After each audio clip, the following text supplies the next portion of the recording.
बीज मार्ग. त्याच्यामध्ये पहिला प्रकार मी सांगितलं बाबा तुमचा आमचा जन्म आहे.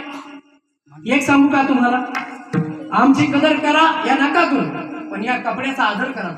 कारण हा ही जी गादी आहे ना महाराज, ही गादी साधी सुधी नाहीये. या ठिकाणी कोण उभा होता? ज्या ठिकाणी वळवंटामध्ये चंद्रभागेच्या तीरावरती माझ्या नामदेवरायांचं कीर्तन सुरू झालेलं आहे. आणि नामदेवराय कोण हो? तर महाराष्ट्राचे नव्हे तर वारकरी संप्रदायामध्ये पहिले कीर्तनकार म्हणजे माझे नामदेवराय. आणि नामदेवराव कोणाचे आवडते भक्त? शंकराचे सगळ्यात आवडते भक्त म्हणजे माझे नामदेवराय. आणि त्या नामदेवरायांचं कीर्तन सुरू झालेलं आहे. वाळवंटामध्ये सर्व संतांची मांडी आलेली आहे. त्या ठिकाणी सर्व संत जमा झालेत. आणि अशा वेळी नामदेवरायांचं कीर्तन सुरू झालं महाराज. आणि पंढरीचा पांडुरंग परमात्मा असा नाचू लागला, असा नाचू लागला महाराज की देवाचा पितांबर गळून पडलो, पितांबर गळून पडला. आपण नाचतो ना महाराज डीजे पुढे, कसं नाचतो? अरे आपण काय करतोय ना, आपला धर्म आपल्याला काय सांगतो ना तरुणांनो, हे लक्षात ठेवा. आज हिंदू धर्मामध्ये नव्हे तर सर्व समाजामध्ये मुलींचे लग्न झाले, पोरांचे लग्न होईना. अरे काय म्हणून तुम्हाला पोरी द्यायच्या रे? सांगा ना. अरे तुम्ही ज्यावेळेस लग्नाची वेळ जवळ जवळ येते आणि तुम्ही त्या नवरदेवाला असे उचलून घेता, कसे लग्न होणार तुमचे? कोण पोरी देणार तुम्हाला? तुमचं काम नाही. पाप्याचा बाप वावरात काम करूच येणार, पाप्याच्या माईचं लक्ष पाहिजे. काय वाया हो पाहिजे का नाही? मग धर्माचं पालन म्हणजे काय? आपली संस्कृतीमध्ये आपल्या हिंदू धर्माच्या आचरणामध्ये राहणं. व्यसन करणं आपलं कामच नाही हो, आपलं कामच नाही आहे. अरे आपल्याला छत्रपती शिवाजी राजाने एवढं मोठं स्वातंत्र्य दिलंय, कशासाठी दिलंय? यासाठी दिलंय का? अरे रात्रंदिवस पाठीवरती मरण घेऊन फिरणारे माझे छत्रपती शिवाजी राजे. अरे ज्यावेळी माझ्या संभाजी राजाचा जन्म झालाय, अवघ्या 2 वर्षाचे होते छत्रपती संभाजी राजे. अरे बापाचं आईचं छत्र हरवलंय. 2 वर्षाचा मुलगा होता छत्रपती संभाजी. ऐका जरा तरुणांनो, तरुणींना ऐका.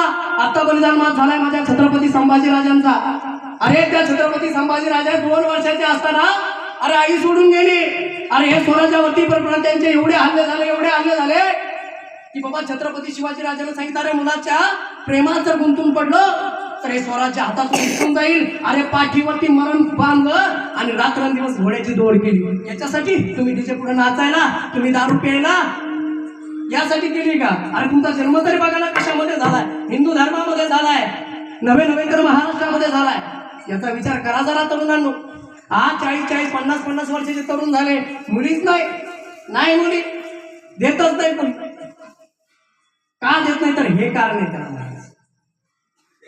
बघणार आहोत पुढे आपण. पण आपला विषय पुढे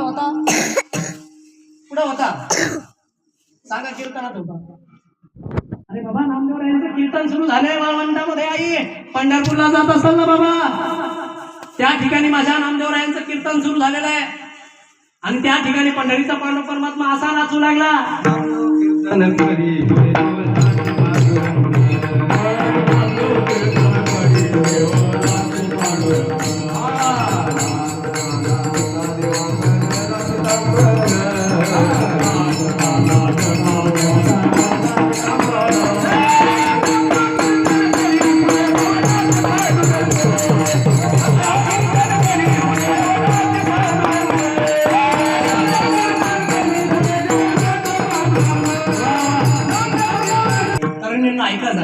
पंढरीचा पांडुरंग परमात्मा त्या ठिकाणी येऊन नाचू लागला. एवढा नाचू लागला की माझ्या कबीर महाराज, माझ्या कबीर महाराजांना सांगावं लागलं, देवा सावध व्हा, तुमचा पितांबर गळून पडलाय, देवा सावध व्हा. अशा वेळी कबीर महाराज बोलू लागले, सावध होई बा देवा, बोले ऐसे कबीर महाराज सांगू लागले पंढरीच्या पांडुरंगाला. पण देव असा तल्लीन झालाय.